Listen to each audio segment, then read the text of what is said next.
You could call it David versus Goliath. And a great amount of force.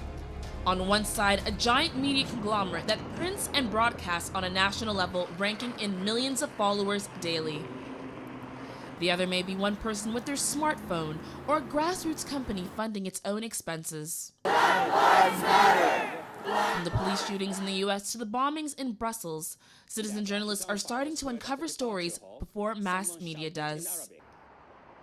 But CBC's weekend producer Aubrey Silverberg doesn't seem bothered by all that. No, I think that citizen journalism has its place, and in the basically the consumers of news or information have to consider the source, whether it's a credible brand or whether it's citizen journalism. People are going to believe who they choose to believe. So I think there's a place for both.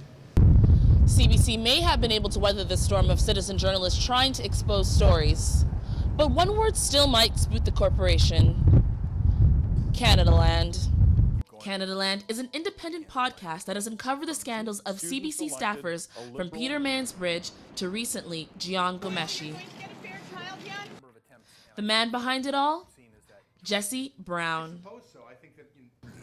It's just become a very common behavior to record what you see.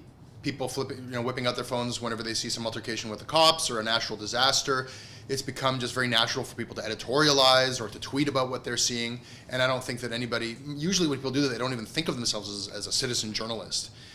But despite a survey from the Canadian Media Consortium showing 90% of Canadians preferring mass media, the survey shows a younger audience looks to citizen journalists to uncover the truth. But despite the Canadian public favoring mass media over citizen journalists, Jesse doesn't seem to be worried. But towards that core initial purpose is to keep an eye on the mainstream media.